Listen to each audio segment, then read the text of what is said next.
सूर्य क्या है? सूर्य का आंतरिक और बाह्य स्ट्रक्चर कैसा है? क्या होता है क्रोमोस्फीयर? क्या होता है फोटोस्फीयर? सूर्य धब्बे क्या है जिन्हें सौर कलंक कहते हैं?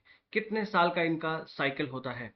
अरोराज क्या है? सोलर विंड्स क्या है? इन सभी सवालों के जवाब जानेंगे हम आज के लेक्चर में।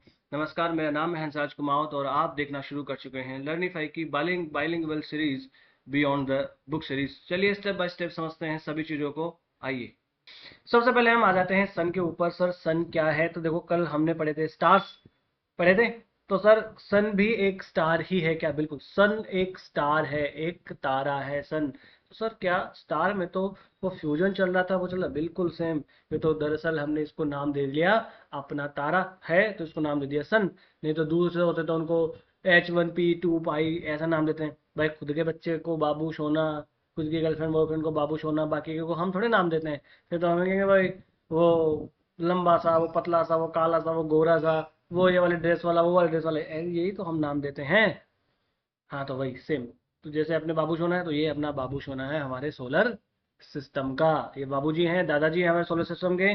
सारी एनर्जी इन्हीं से मिलती है। अल्टीमेट सोर्स ऑफ एनर्जी कौन है? यही हमारे सूरज भगवान, तभी तो भगवान इनको माना जाता है। दरअसल में ये क्या है? ये एक तारा है। क्या है? तारा, लो मास स्टार है ये। चलिए, क्या है? तो ये एक तारा है जो गैसेस का बना हुआ है। किसका बना है? गैसेस। तो मेनली इसमें क्या है? हाइड्रोजन है और हीलियम इसमें गैसेस है। हाइड्रोजन ज़्यादा है और फिर हीलियम उसमें कम है। यानी ऑलमोस्ट हम कहें कि 74% के अराउंड इसमें हाइड्रोजन है और 24% के अराउंड इसमें हीलियम हमें देखने को मिलता है। समझिए। अब अगर एग्जाम में 74 की जगह 75% हाइड्रोजन है तब भी सही है, और इसकी जगह 23% हीलियम है तो ही ठीक है। समझ रहे हो? लमसम सा होता है। अगर हमारे सोलर सिस्टम में देखें तो पूरे सोलर सिस्टम के मास का 99.86% तो हमारा सन ही है। यानी सन देखो कितना मैसिव है, पूरे सन का, सोलर सिस्टम का मास। यानी हमारा सन, 8 ग्रह, सबको मिला दें तो सबसे ज्यादा, अगर हम फिर भी देखें तो सबसे ज्यादा मास किसका है? तो सन का ही है। यानी पूरे सोलर सिस्टम का ही 99.86% तो मास हमारे सन का ही है। डायमीटर देखो तो अर्थ के डायमीटर का 109 गुना है ना? और डेंसिटी इसकी है 1.41 टाइम्स दैट ऑफ वाटर। यानी वाटर से ज्यादा डेंसिटी है हमारे सन की। सन में जो गैसेस हैं वो आयनाइज्ड फॉर्म में मिलती है। तो हमारा सन किस में है? प्लाज्मा स्टेट में है। सर, ये प्लाज्मा क्या होता है? तो ये फोर्थ स्टेट है मैटर की। फोर्थ स्टेट कौन सी? तो देखो, एक तो है लिक्विड और एक जो है वो गैसेस होती है, लिक्विड गैस, और एक सॉलिड, और थर्ड फोर्थ जो है वो प्लाज्मा स्टेट। तो ये प्लाज्मा कंडीशन में है। यानी यहाँ पर जो गैसेस हैं वो आयनाइज्ड फॉर्म में है, बहुत ज़्यादा गर्म यहाँ की गैसेस हमें देखने को मिलती है। बिल्कुल सर, समझ गए। इसमें न्यूक्लियर फ्यूजन हो रहा होता है। फ्यूजन और फ्यूजन में आप डिफरेंस समझ लो। फ्यूजन जो है उसमें जो दो और ज़्यादा बड़े जो लाइटर एलिमेंट्स हैं वो मिलते हैं, यानी टू और मोर लाइटर एटॉम्स जो हैं वो कन्वर्ट हो जाते हैं लार्जर वन में। और फ्यूजन में यहाँ पर स्प्लिट हो जाते हैं, एक बड़ा लार्जर एटम जो है वो दो या उससे ज़्यादा स्मॉलर वंस में स्प्लिट हो जाता है, तो उसे फ्यूजन कहते हैं। सर, ज़्यादा एनर्जी किससे रिलीज होती है? तो फ्यूजन से होती है। फ्यूजन में तो जो एटॉमिक बॉम्ब होता है ना, उसमें फ्यूजन प्रोसेस ही होती है। क्या होती है उसमें? फ्यूजन प्रोसेस ही होती है। पर फ्यूजन जो है इंसान अभी तक कंट्रोल नहीं कर पाया है। जिस दिन इंसान फ्यूजन प्रोसेस करने में संभव हो गया, उस दिन हमें ज़्यादा हमारे सन की ज़रूरत पड़ने वाली नहीं है। जितनी इलेक्ट्रिसिटी है सब कुछ हम बना लेंगे अपने उस रिएक्टर के थ्रू ही बना लेंगे। चलिए, सोलर सिस्टम जो है हमारा, जो सन है उसके बारे में कुछ और चीज़ें जानते हैं। एक तो यहाँ पर जो सोलर रोटेशन है वो अलग अलग टाइप से होता है। यानी सन जो है वो एक, जैसा हमारी अर्थ है उसके जैसे पूरा का पूरा एक नहीं है, इसके अलग अलग लेयर्स हैं। और लेयर्स के साथ, हालांकि अर्थ के भी लेयर्स हैं पर अर्थ सॉलिड है, वैसे सन सॉलिड नहीं है, तो इसके अलग अलग लेयर्स अलग अलग टाइप से जो है वो रोटेट करती है और अलग अलग टाइम में रोटेट करती है।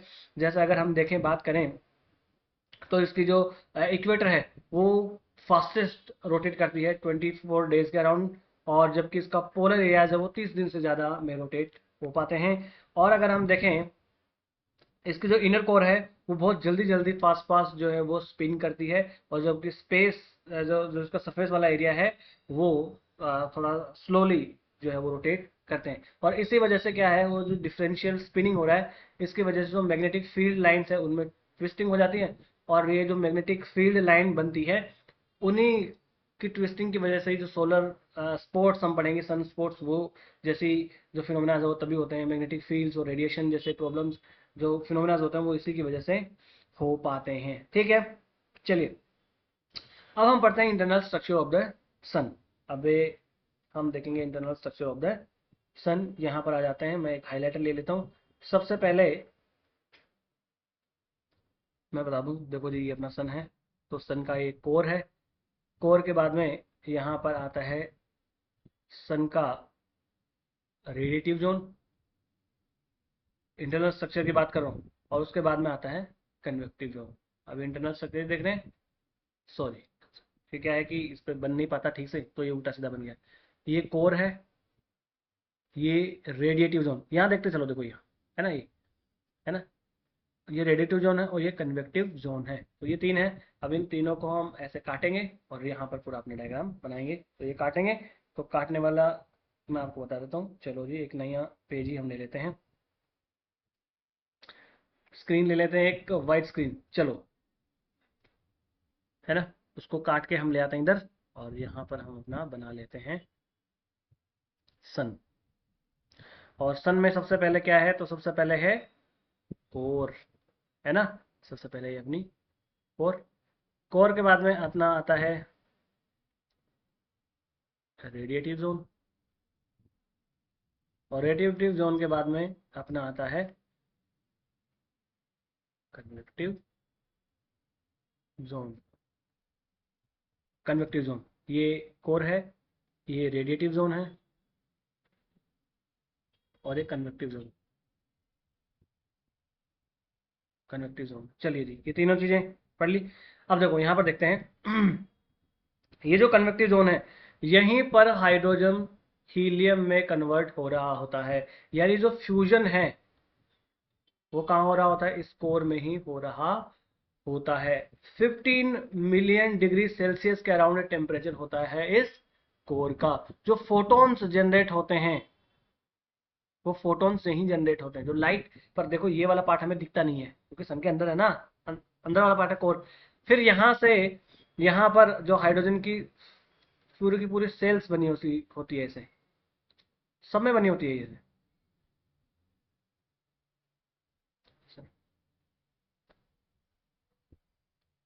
तो ये फोटोन जो है वो ऐसे डायरेक्टली ट्रेवल नहीं कर पाते हैं, संख्या बियॉन्ड, है ना। तो यहाँ पर जो कोर है, यहाँ पर फोटॉन्स और जो जितना भी हीट है वो सब यहीं जनरेट हो रहा है, जैसे एनर्जी जनरेट हो रही है वो सब यहीं जनरेट हो रही है। अब यहाँ से ये एनर्जी बाहर निकलती है, ये एनर्जी यहाँ से बाहर निकलती है, याद रखना ये डायरेक्टली नहीं होती। अब ये जो रेडिएटिव जोन है, अगला हम पढ़ेंगे रेडिएटिव जोन। तो रेडिएटिव जोन का क्या काम है, इस रेडिएटिव जोन से यहाँ पर जो एनर्जी जो जनरेट हुई थी कोर में, वो एनर्जी बाहर की तरफ यहाँ से ट्रेवल करती है, पर याद रखना रेडिएशन के थ्रू करती है। कैसे करती है, रेडिएशन के थ्रू। कैसे करती है, रेडिएशन के थ्रू करती है। देखो रेडिएशन, ये रेडिएशन होता है, कन्वेक्शन होता है, ये सब चीज़ आपको पता है ना। रेडिएशन में किसी मीडियम की जरूरत नहीं होती। तो होता क्या है, यहाँ पर जो एनर्जी है वो अलग अलग पार्टिकल्स पहले अब्जॉर्ब करते हैं, फिर उसको रीमिट करते हैं। यहाँ पर जो देखो पूरी के पूरे सेल्स बने हुए हैं, ये सेल्स ऐसे डायरेक्टली ट्रेवल नहीं करती एनर्जी यहाँ, पहले वो अब्जॉर्ब होती है, फिर रीमिट होती है, अब्जॉर्ब होती है, रीमिट होती है। तो ऐसे करते करते करते मिलियंस ऑफ ईयर्स लग जाते हैं, थाउजेंड्स ऑफ ईयर्स लग जाते हैं कोर से यहाँ से एनर्जी पास होने में, क्योंकि डायरेक्टली नहीं ट्रेवल करती है ना मेरे भाई। क्यों, क्योंकि यहाँ पर हाइड्रोजन के पूरे पूरे सेल्स बने हुए हैं। तो पहले वो एक एमिट अब्जॉर्ब करता है, फिर दूसरा रीमिट करता है, अब्जॉर्ब करता है, एमिट करता है, अब्जॉर्ब करता है, एमिट करता है, ऐसे रेडिएटिव जोन से एनर्जी पास होती है। फाइनली ये फोटॉन्स और ये जो एनर्जी है वो आती है हमारे कन्वेक्टिव जोन में, और इस कन्वेक्टिव जोन में चल रही होती है कन्वेक्शनल करंट्स। क्या चल रही होती है यहाँ पर, कन्वेक्शन करंट्स। देखो इस तरीके से कन्वेक्शन करंट्स क्या होती है, तो ऐसे कन्वेक्शन करंट चलती है, जैसे चाय आपने उबलते कभी देखा है, यानी यहाँ से जो हॉट प्लाज्मा है वो जाएगा ऊपर की तरफ, फिर यहाँ से जो ठंडा हो गया वो वापस नीचे की तरफ हो जाएगा। ऐसे ही एनर्जी ट्रांसफर होती है, जो ठंडा हो गया वो वापस उसमें नीचे की तरफ आ जाएगा। तो यहाँ पर पूरी कन्वेक्टिव करंट्स चल रही होती हैं। इन कन्वेक्शनल करंट्स के थ्रू ही यहाँ से एनर्जी ट्रांसफर हो पाती है आउटर एरियाज में, सन के बाहर वाले एरिया में। याद रखना ये तीनों लेयर हमें दिखाई नहीं देती है, यहाँ पर हमें कुछ भी दिखाई नहीं देता है। तो तीन लेयर्स हमने पढ़ ली है, कौन कौन सी पढ़ ली है, तो देखो कोर, कोर में हम देखें तो कोर में क्या है सर, कोर में ये 0 से 25% होता है पूरा सन की रेडियस का, powerhouse of the sun है। ये क्या है? Powerhouse of the sun. Nuclear fusion कहाँ हो रहा होता है? इस कोर के अंदर ही होता है। हाइड्रोजन हीलियम में कन्वर्ट हो रहा होता है। टेम्परेचर कितना होता है? 15 मिलियन डिग्री सेल्सियस होता है। उसके बाद में रेडिएटिव जोन। रेडिएटिव जोन जो है वो 25% से लेकर 70% के जो सन है उसके रेडियस को कवर करता है। यहाँ पर एनर्जी ट्रांसफर होती है रेडिएशन के थ्रू, यानी जो फोटॉन्स है, जो एनर्जी है, वो ऑब्जॉर्ब होती है, फिर रीमिट होती है, ऑब्जॉर्ब होती है, फिर रीमिट यहाँ पर होती है। और इससे इसी वजह से एनर्जी जो है यहाँ से एस्केप करने में 1000 टू मिलियंस ऑफ ईयर्स यहाँ पर लग जाते हैं। क्या लग जाता है? 1000 से लेकर मिलियंस ऑफ ईयर्स यहाँ पर एनर्जी को ट्रांसफर होने में लग जाते हैं। अगला है कन्वेक्टिव जोन।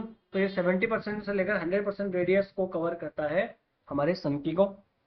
चलिए, आउटर मोस्ट इंटीरियर लेयर है ये। एनर्जी जो है यहाँ पर बॉइलिंग प्लाज्मा जो कन्वेक्शन करंट है उनके थ्रू यहाँ पर ट्रांसफर होती है। यानी हॉट जो प्लाज्मा वो राइज करता है, फिर कूल होता है और फिर सिंक कर जाता है।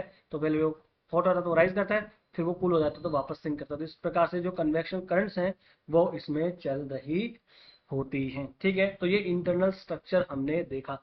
जैसे जैसे बाहर जाते जाएंगे टेम्परेचर जो है वो कम होता जाता है। कन्वेक्टिव जोन वाले एरिया में अगर हम देखें तो यहाँ पर यहाँ का टेम्परेचर जो है वो 1500 डिग्री सेल्सियस के अराउंड होता है। कोर का कितना है? 15 मिलियन डिग्री सेल्सियस। और यहाँ पर आउटर पार्ट में आते आते, कन्वेक्टिव जोन में आते आते वो 5500 डिग्री सेल्सियस के अराउंड इसका टेम्परेचर हो जाता है। तो ये अंदर वाला पार्ट हो गया सन का। सन के आउटर पार्ट में आते हैं, देखो यहाँ पर देखो जी, हम यहाँ पर देखेंगे। देखो जी, ये हमने देखा कोर। तो ये कोर होगी।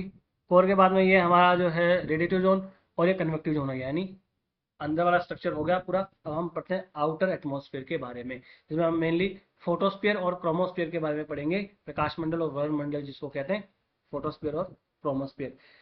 तो इस इंटरनल स्ट्रक्चर के जस्ट ऊपर, यानी अब सन अपना बन गया। जैसे मैं आपको बताऊं, आराम आराम से पढ़ेंगे। सॉरी,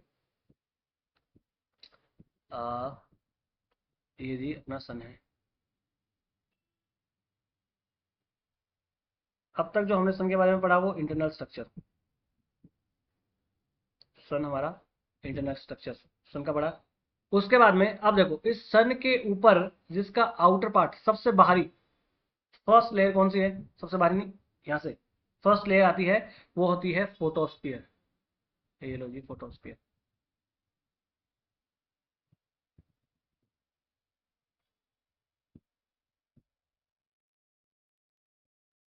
ये इसके ऊपर जो है फोटोस्फीयर हमारी बन गई जी। इसके वो बाहर वाला पार्ट है वो फोटोस्फीयर। यही वो पहली लेयर है जो हमें दिखाई देती है, the apparent surface layer from which light is radiated into space become transparent to photons. यानी हमें जो सन का जो दिखाई देता है वो ये फोटोस्फीयर ही दिखाई देता है। उसका टेम्परेचर कितना होता है? 5500 डिग्री सेल्सियस के अराउंड इसका टेम्परेचर होता है। उसके बाद में होता है क्रोमोस्फीयर। इसके ऊपर आता है क्रोमोस्फीयर, एक छोटी सी थिन लेयर होती है इसके ऊपर। हम गए कि एक छोटी सी थिन लेयर होती है फोटोस्फीयर के ऊपर ही, एक थिन लेयर होगी जो है क्रोमोस्फीयर। क्या है? क्रोमोस्फीयर। ये रेडिश ग्लो टाइप की दिखाई देगी जब सोलर इक्लिप्स होता है। सोलर इक्लिप्स क्या होता है ये मैं पढ़ाऊंगा, सूर्य ग्रहण, तब हमें एक रेडिश एक ग्लो करती हुई हमें दिखाई देती है क्रोमोस्फीयर। ठीक है, यहाँ से हाइड्रोजन जो है वो एमिशन यहाँ पर हो रहा होता है, एनर्जी का एमिशन यहाँ से भी हो रहा होता है। अब याद रखना, यहाँ के बाद में टेम्परेचर इन्वर्जन होना शुरू हो जाता है। देखो, हम देख रहे थे कि जैसे हम कोर से बाहर जा रहे हैं टेम्परेचर कम होता जा रहा है, पर अब यहाँ पर जैसे जैसे हम फोटोस्फीयर और क्रोमोस्फीयर क्रोमोस्फीयर जैसे जैसे बाहर जाते जाएंगे टेम्परेचर इंक्रीज होना शुरू हो जाएगा। क्या हो जाएगा? इंक्रीज। हालांकि क्रोमोस्फीयर में भी टेम्परेचर इंक्रीज होना शुरू हो जाता है। जैसे फोटोस्फीयर वाले एरिया में वो 5500 डिग्री सेल्सियस है, पर क्रोमोस्फीयर में आते आते वो 20,000 डिग्री सेल्सियस हो गया, यानी 5500 से 20,000 डिग्री सेल्सियस हो गया। तो जैसे जैसे हम बाहर की तरफ जा रहे हैं अब सन के आउटर वाले एरिया में, तो टेम्परेचर इंक्रीज होता जा रहा है। ऐसा क्यों होता है? देखो, टेम्परेचर इंक्रीज भले ही हो रहा है, पर यहाँ पर फील नहीं होगा वो इनक्रेडिबली हॉट। क्यों? क्योंकि एक तो बहुत ही ये हम टेनस एरिया है। टेनस एरिया का मतलब क्या है? लो डेंसिटी वाला एरिया है, यहाँ विरल जो है एरिया है, तो यहाँ पर गर्मी महसूस नहीं होती पर गर्म होता है। समझ आ रही है आपको बात? ठीक है। तो एक तो गर्म इसलिए है कि एक तो ये थिन लेयर है, तो अब तक बहुत बड़े एरिया का जो टेम्परेचर छोटी सी लेयर में आ जाएगा तो वो ज़्यादा गर्म यहाँ पर हो जा रही है। ठीक है, चलिए। उसके बाद में आता है सोलर कोरोना। क्या आता है? Solar corona. तो तो ये मिस्टीरियसली आउटर मोस्ट लेयर है सन की, और ये वैसे हमें ये दिखाई नहीं देती है। दरअसल जब सोलर इक्लिप्स होता है, टोटल सोलर इक्लिप्स, उस टाइम में व्हाइट हेलो के जैसे दिखाई देगा। तो देखो कोरोना जो वायरस आया था, उस कोरोना वायरस को भी कोरोना इसलिए नाम दिया गया था क्योंकि ये सन की कोरोना के जैसे दिखाई देते हैं, स्पाइक्स है ना, ऐसा वो दिखाई देता है। तो आउटर मोस्ट लेयर है सन की ये। एटमोस्फियर की बात आ जाती है अब, सन की एटमोस्फेयर की यहाँ पर बात आ जाती है। The outermost tenuous, tenuous का मतलब तो विरल है ना, लो डेंसिटी वाला।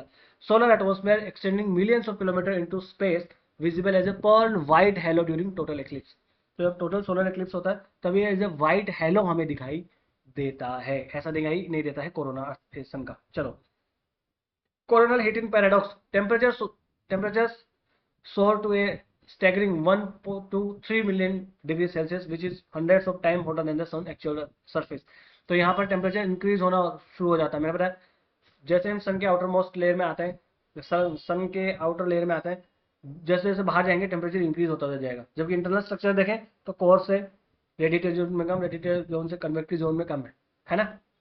और फोटोस्फीयर जो है उसका 5500 डिग्री सेल्सियस, जैसे क्रोमोस्फीयर में है 20,000 डिग्री सेल्सियस। उससे जैसे बाहर जाएंगे कोरोना में, और उससे जैसे सन से बाहर जाते जाएंगे टेम्परेचर इंक्रीज होता हुआ जाता है। सर ये क्यों, इसका क्या रीजन है?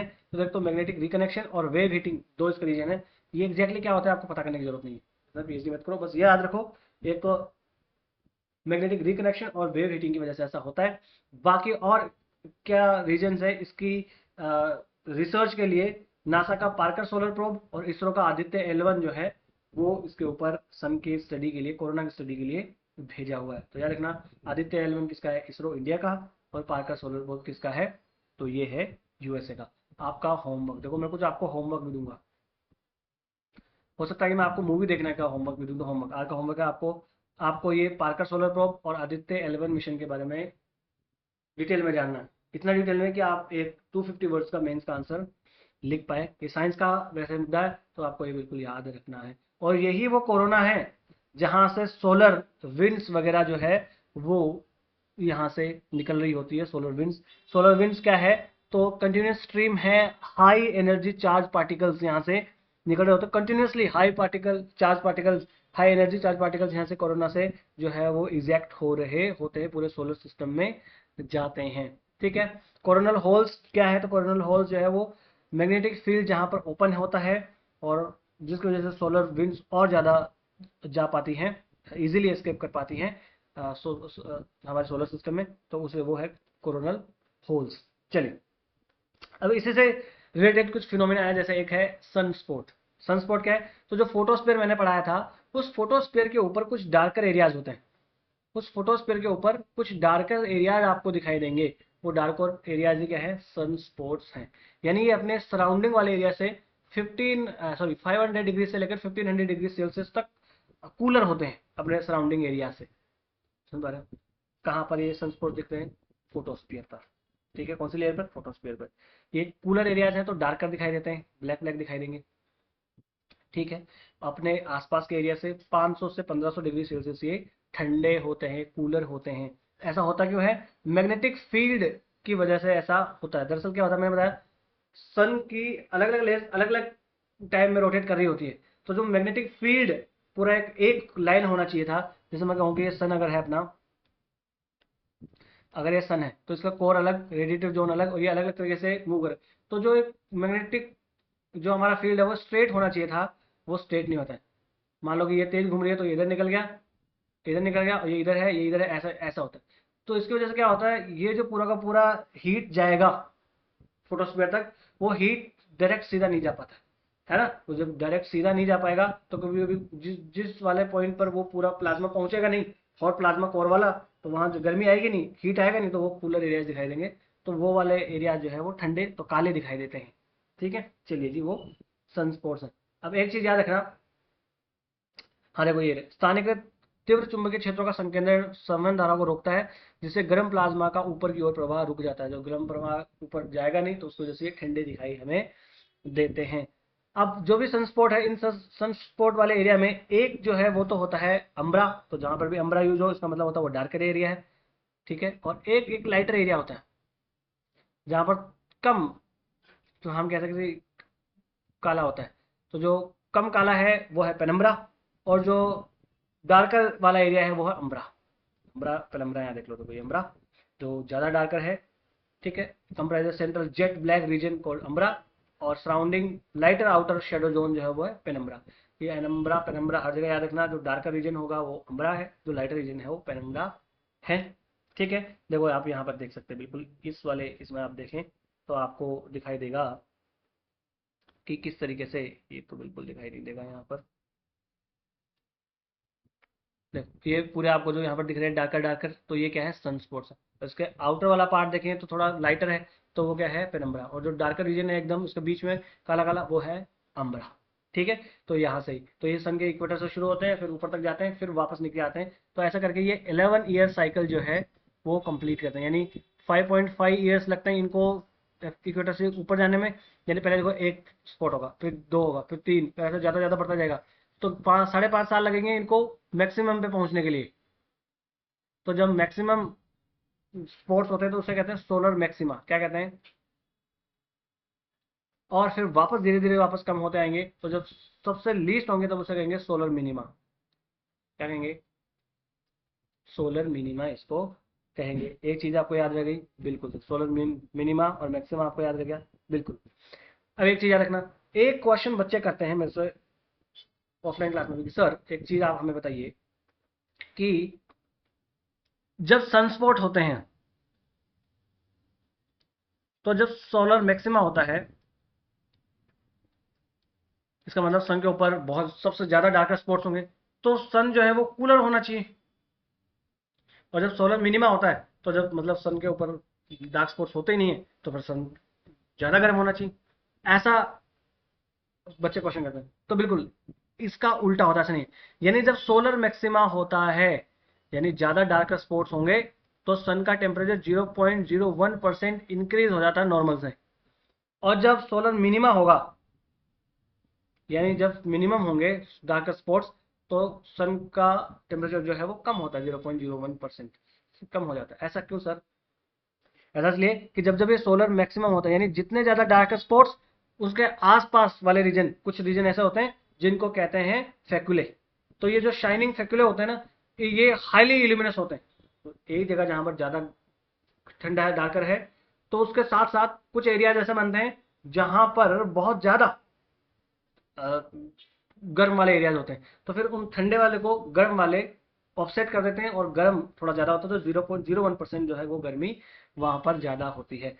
Sunspots are always surrounded by extensive highly luminous and hotted magnetic network called faculae. तो इन वाले एरिया ये फेक्यूले से घिरे हुए होते हैं, ठीक है।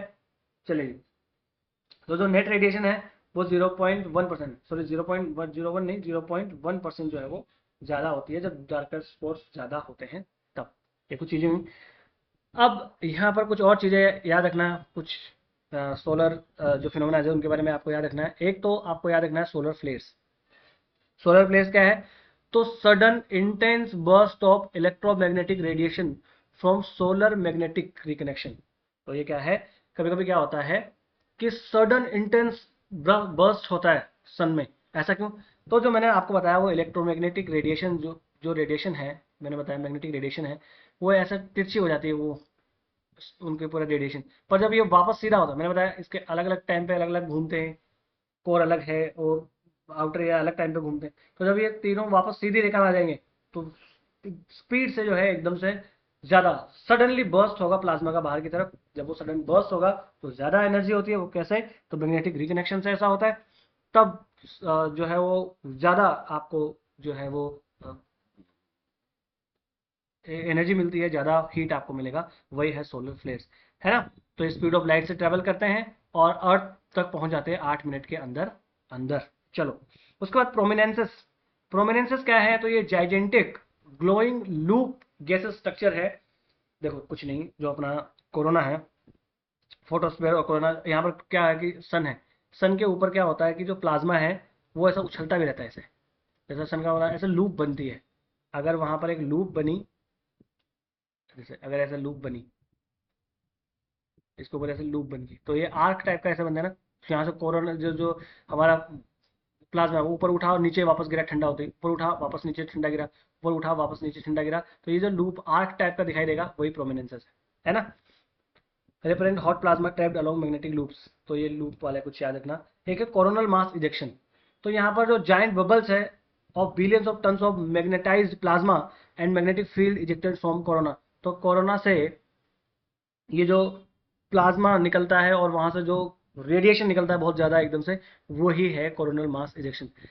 Coronal mass ejection, solar flares, solar winds, ये सेम सेम सी है, इनके इफेक्ट सेम सेम से होते हैं, बहुत ज़्यादा इनमें डिफ्रेंशिएट करने के चक्कर में आपको मरना नहीं है, ठीक है। देखो यहाँ पर मैं बता दूं सोलर फ्लेयर्स क्या है, तो सोलर फ्लेयर्स है चुंबकीय तरंगे, ये क्या है, तो ये इलेक्ट्रोमैग्नेटिक वेव्स है सोलर फ्लेयर्स। तो जबकि कोरोनल मास इजेक्शन जो है वो एक्चुअली एक एक्चुअल फिजिकल मैटर है, वो प्लाज्मा है। तो ये यहाँ पर क्या है, वेव्स है फ्लेयर्स में, और कोरोनल मास इजेक्शन में एक्चुअल में प्लाज्मा निकलता है, एक्चुअल में प्लाज्मा है। समझ में आ रही बात, तो इतना सा इनके ऊपर डिफरेंस है। और ये जब अर्थ से टकराते हैं तो अर्थ के ऊपर बहुत सारे जो है वो इफेक्ट इनके होते हैं, और जो सैटेलाइट्स जो है हमारी, वो सैटेलाइट्स काम करना बंद कर सकते हैं कुछ देर के लिए, उनमें हैम्पर आ सकता है। एरोप्लेन जो उड़ के जा रहे हैं पोलर एरियाज में, उन वो वाले एरोप्लेन जो है उनमें कुछ दिक्कत आ सकती है, पता लगे कि वो अपने रूट से अलग हो जाए, है ना। और क्या हो सकता है, तो हमारे जो इलेक्ट्रिक ग्रिड है उनमें डिस्क्रिपेंसीज आ सकती है, मोबाइल फ़ोन बात करना, रेडियो, ये सब हैम्पर हो सकते हैं, ठीक है। आग लग जाएगी क्या, नहीं लगेगी क्या, सुनामी आ जाएगी क्या, बिल्कुल नहीं आएगी, ये याद रखना है। इन तीनों में अगर अंतर देखना चाहो तो यहाँ पर आप पीएचडी कर सकते हो आराम से, पर इसकी कोई ज़रूरत नहीं है। तो सर पढ़ा क्यों रहे हो जब ज़रूरत नहीं है, क्योंकि आप पीएचडी करोगे मुझे पता, तो यहाँ कर लेगा आराम से, ठीक है ना। चलिए अब देखो, जो एनर्जी सन से निकल रही है वो एनर्जी सन से एनर्जी निकलती है और बाहर आती है सोलर सिस्टम में। तो सोलर सिस्टम में जो प्लैनेट्स हैं उनका अपना मैग्नेटोस्फीयर है, और उस मैग्नेटोस्फीयर से जाके वो फिर रिएक्शन करती है। तो ऐसे सेम जो सोलर सन से जो एनर्जी निकली है, जो सन से जो रेडिएशन निकली है वो अर्थ तक आती है। तो अर्थ के मैग्नेटोस्फीयर से आकर जब वो रिएक्शन करती है, तो उसकी वजह से अर्थ के ऊपर कुछ फिनोमेनाज होते हैं, जैसे मैं आपको बताऊं, एक सेकेंड।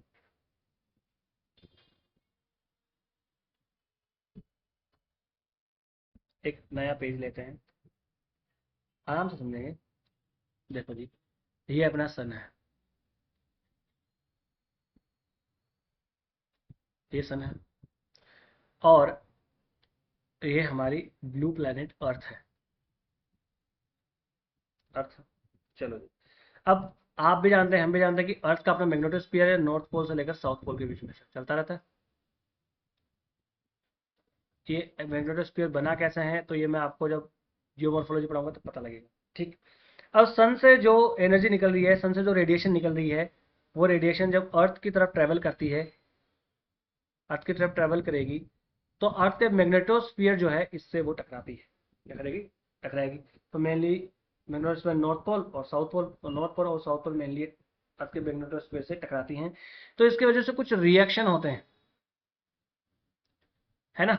और यहाँ पर जो अलग अलग गैसेस हैं, सॉरी, इन एरियाज में जो अलग अलग गैसेस हैं, उन गैसेस से ये चार्ज पार्टिकल्स आ रहे हैं सन के रेडिएशन में, वो जब उनसे टकराते हैं और उनके साथ रिएक्शन करते हैं, तो अलग अलग टाइप की जो हम कह सकते हैं कि रोशनी, अलग अलग टाइप की लाइट, ग्रीन, ब्लू, रेड, ऐसा लाइट जो है वो एमिट करते हैं। और ये जब ऐसे लाइट एमिट करते हैं ना, उनको ही कहते हैं अरोरा, सॉरी गाइस, उनको क्या कहते हैं, अरोरा कहते हैं, हिंदी में कहते हैं अरोरा। आगे बताऊंगा अभी आपको इनको क्या कहते हैं, अरोरा। अब नॉर्थ पोल के अराउंड इनको अरोरा बोरियालिस, और साउथ पोल के अराउंड इनको कहते हैं अरोरा ऑस्ट्रालिस।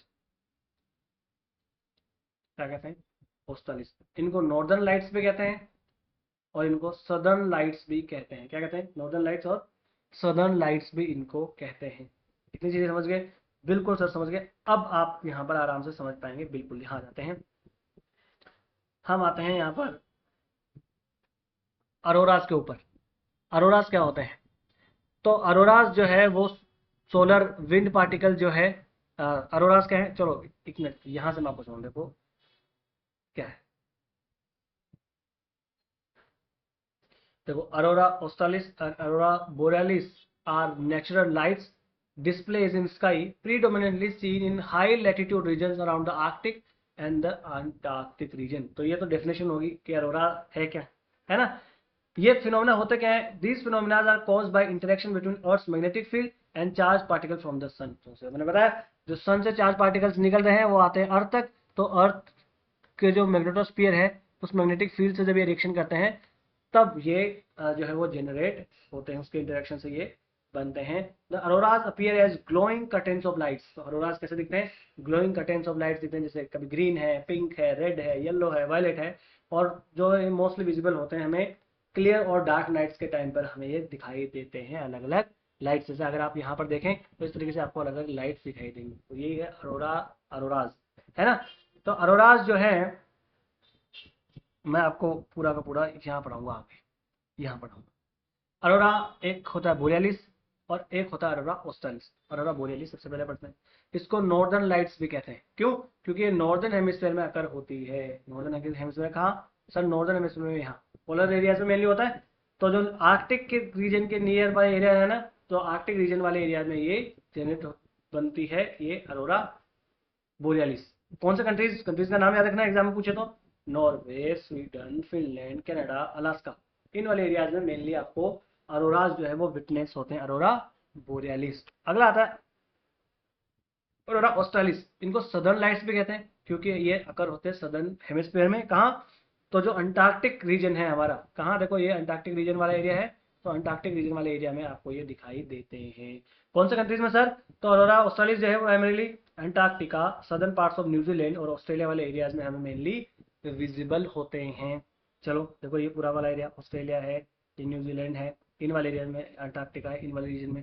और ये वाला कहाँ दिखता है? तो ये अलास्का है, कनाडा वाला एरिया है ना, इन वाले एरिया में हमें दिखाई देता है। इनकी ट्रिगरिंग कैसे होती है? ट्रिगर कैसे होते हैं अरोरास? अरोरास ट्रिगर कैसे? ट्रिगर का मतलब क्या हुआ भाई? अरोरास बनते कैसे? तो सबसे पहले हमें सोलर विंड्स की वजह से। अब सोलर विंड क्या है? जो परमानेंट जो वो चार्ज पार्टिकल सन से निकल ही रहे हैं, वो परमानेंट चार्ज पार्टिकल सन से निकल रहे हैं, वो तो सोलर विंड है। अब वो जब आते हैं और हमारे अर्थ से टकराते हैं, अर्थ के मैग्नेटोस्फीयर से, तब इसकी वजह से ऐसा होता है ना। तो वो सोलर विंड जब जनरेट होगी उसकी वजह से निकल रहा है। Interaction with earth magnetic field, ये सोलर विंड, ये कोरोनल मास इजेक्शन, ये सोलर फ्लेयर्स, ये जब आकर हमारी मेनली पोलर रीजन में हमारे एक मैग्नेटिक फील्ड से टकराते हैं, तो उसकी वजह से एक प्रोसेस होती है एक्साइटेशन। दूसरा क्या होता है? ये चार्ज पार्टिकल्स आ रहे हैं सन के, लो जी आगे, और ये चार्ज पार्टिकल्स आएंगे और यहाँ पर पोलर एरियाज में जो ऑक्सीजन और बाकी की गैसेस हैं, नाइट्रोजन और कार्बन और सब, इनसे टकराएंगे तो इनके मोलिक्यूल्स जो है इन चार्ज पार्टिकल से एनर्जी अंदर लेंगे, तो ये चार्ज पार्टिकल एक्साइटेड हो जाते हैं, है ना। तो जब ये चार्ज पार्टिकल एक्साइट हो जाते हैं और फिर फाइनली ये एनर्जी रिलीज करते हैं, तो हमें अलग अलग कलर्स के दिखाई देते हैं, जैसे येलो, ग्रीन। ये डिपेंड करता है कि कितनी हाइट पे और कौन सी गैस कितने टेम्परेचर रिलीज कर रही है और कितने टेम्परेचर वो एक्साइटेशन हुआ है, उसके बेस पे अलग अलग कलर जो है वो वहाँ पर रिलीज होता है।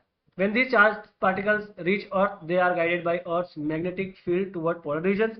The Earth's magnetic field funnel the particles toward the poles, which is why auroras most frequent near the Arctic and the Antarctic Circle. इसीलिए ये चार्ज पार्टिकल्स सबको ले जाके कहाँ ले जाते हैं? पोलर एरियाज में। इसलिए हमें पोलर एरियाज में ये दिखाई देता है।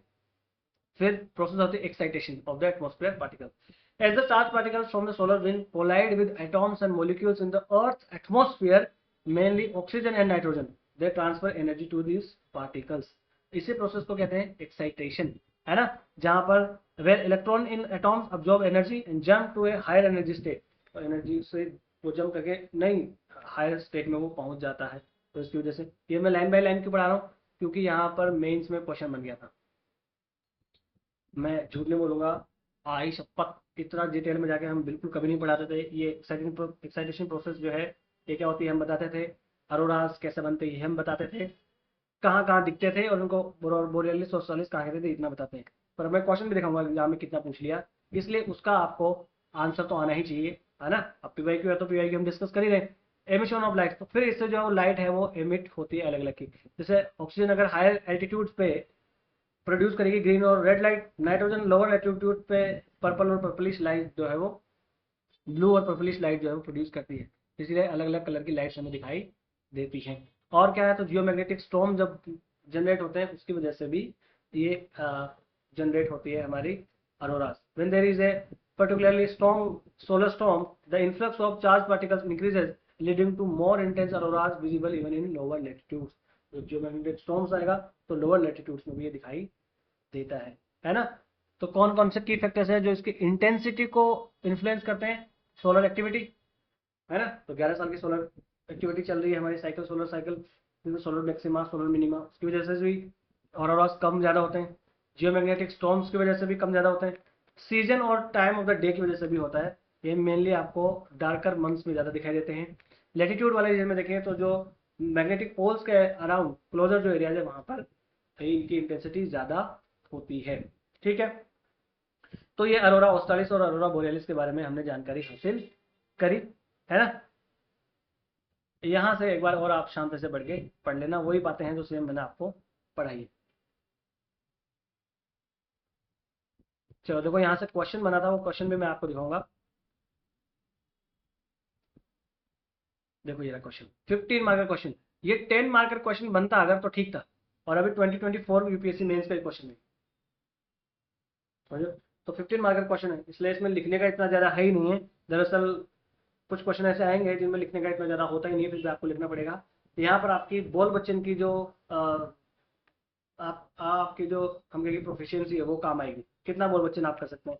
बातें वही हैं, उनको आपको बार बार घुमा फिरा के लिखना पड़ेगा। क्वेश्चन है, what are aurora australis and aurora borealis, how are these triggered. तो क्या आप इसका आंसर लिख दोगे? तो आंसर, आप इसका आंसर कैसे लिखोगे? आप एक काम करना, इसका आंसर लिखना, हिंदी इंग्लिश दोनों में आप लिख सकते हैं, और वो आंसर आप कमेंट बॉक्स में डाल देना। नहीं तो अपना टेलीग्राम चैनल है, टेलीग्राम चैनल डिस्क्रिप्शन में भी इसकी लिंक है, उसके ऊपर आप लिख के फोटो खींच के या स्कैन करके डाल देना। मैं उसको चेक करके फिर आपको पूरा कमेंट सब दे दूंगा कि क्या और क्या लिखना चाहिए, किस तरीके से ये स्ट्रक्चर्ड आंसर लिखना चाहिए। तो एक बार जब आप वहाँ पर भेजेंगे तो मैं सोचूंगा कि आप जो है वो ये करने में इच्छुक है, तब फिर आपको ठीक से स्ट्रक्चर्ड आंसर कैसे लिखते हैं वो बता पाऊंगा, है ना। तो ये क्वेश्चन, ये उत्पन्न कैसे होता है, ये है क्या, ये क्वेश्चन आपको लिखना है। ठीक, अब एक थोड़ा सा और रह गया, कौन से स्पेस मिशन हैं जो सन को स्टडी करने के लिए भेजा गया है? तो नासा ने भेजा है पार्कर सोलर प्रोब, जो होमवर्क मैं आपको पहले ही दे चुका हूँ। ठीक है, ये closest ever human made object है जो सन को स्टडी करने के लिए जाएगा। अगला है पार्कर सोलर प्रोब, हाँ चाहिए ये तो है। अगला है आदित्य एल1 इसरो का, है ना। तो ये हमने 2023 में भेजा था PSLV C56 से। ये मेनली स्टडी करेगा क्रोमोस्फियर, कोरोना और फोटोस्फियर को, सन की। ठीक है ना। तो ये अब याद रखना। तो अब हमारा कौन सा, आदित्य L1। अब मुझे आप कमेंट बॉक्स में बताएंगे कि आदित्य L1 में L1 क्या है। ये जो L1 है ये क्या है, ये मुझे आप कमेंट बॉक्स में बताएंगे। ठीक है, जिसको नहीं पता वो पूछेगा तो मैं आपको कल एक्सप्लेन कर दूंगा अगले लेक्चर में। चलिए, ये आदित्य L1 के बारे में देखो, इतनी सारी चीज़ें और दी है, वो आप शांति से पढ़ लेना, क्योंकि ये साइंस एंड टेक का क्वेश्चन है। ठीक, चलिए एक क्वेश्चन PYQ का भी हम प्रीलिम्स का भी देखते हैं, यहाँ से कैसा क्वेश्चन बनता है। क्वेश्चन है, देखो क्वेश्चन, आप वीडियो को आप पॉज करेंगे और क्वेश्चन अटेम्प्ट करेंगे, फिर मैं इसका आंसर बताऊंगा। पॉज किया, पढ़ लिया आपने, एक बार पढ़ लिया, एक बार इसके आंसर्स, इसके जो ऑप्शंस है वो ये है। ऑप्शंस एक बार आप देख लेना, क्योंकि बड़ा क्वेश्चन था तो एक में आ नहीं रहा, है ना। तो आप एक बार यहाँ से देख लो कि कौन कौन सा सही है, फिर इसके ऑप्शन उसी के अकॉर्डिंग आप देख लेना। ये इसके ऑप्शन है, अब आप मुझे बताएंगे कि इसका आंसर क्या है। चलो, इसका आंसर है सी। इसका आंसर क्या है, सी। 1, 3, 4, 6 एंड 7, यानी सोलर फ्लेयर्स जो है, सौर तूफान जो है, उसका पृथ्वी पर क्या संभावित प्रभाव हो सकता है, वो है। तो जीपीएस और नेविगेशन प्रणाली विफल हो सकती है, बिल्कुल। भूमध्य क्षेत्रों में सुनामी उत्पन्न हो सकती है, बिल्कुल गलत बात है ना। सुनामी नामी कुछ इससे नहीं होती, सुनामी तो अलग तरीके से जनरेट होती है। विद्युत ग्रिड क्षतिग्रस्त हो सकते हैं, बिल्कुल। पृथ्वी के बड़े भाग में तीव्र अरोरा दिखाई दे सकता है, बिल्कुल। पृथ्वी के बड़े भाग में जंगल में आग लग सकती है, तो ऐसा बिल्कुल आग लगी लगेगी। उपग्रहों के कक्षाएं प्रभावित हो सकते हैं, बिल्कुल। रेडिएशन इतना खतरनाक आता है, रेडिएशन से अपने ऑर्बिट से बाहर जा सकते हैं जो सैटेलाइट होते हैं वो। ध्रुवीय क्षेत्रों के ऊपर उड़ने वाले विमानों का शॉर्टवेव रेडियो संचार बाधित हो सकता है, बिल्कुल हो सकता है, क्योंकि ये रेडिएशन की वजह से वो हैम्पर हो सकता है ना। तो इसका आंसर क्या हो गया, सी। 1, 3, 4, 6 एंड 7 इसका आंसर है। तो जिसने सी दिया उसके 7 करोड़ रुपए बन गए हैं, है ना। इसी के साथ ही आज का लेक्चर हमारा समाप्त हुआ। अगली क्लास जो है उसमें हम, अब देखो हम क्या करेंगे, धीरे धीरे धीरे धीरे धीरे धीरे हम नैरो डाउन करते जाएंगे स्कोप को। यूनिवर्स पढ़ा, गैलेक्सी, हमारा स्टार, सन के बारे में पढ़ा। अब धीरे धीरे हम सोलर सिस्टम के बारे में पढ़ेंगे, फिर सोलर सिस्टम में पढ़ने के बाद हम सीधे आ जाएंगे हमारी अर्थ के ऊपर। तो अगला जो लेक्चर होगा उसमें हम पढ़ेंगे हमारे सोलर सिस्टम के बारे में। आज का लेक्चर यहीं हम खत्म करेंगे। आपको कोई सवाल हो या कुछ सजेशन देना हो तो आप हमें कमेंट बॉक्स में ज़रूर बताएं। होमवर्क जो मैंने दिया वो होमवर्क आपको बिल्कुल करना है, और टेलीग्राम पे आप जो है वो बिल्कुल डाल देना आंसर लिख के, मैं चेक करके आपको कमेंट्स दे दूंगा। आज का लेक्चर यहीं खत्म करेंगे, मिलेंगे अगली क्लास में, तब तक के लिए खमा गणी।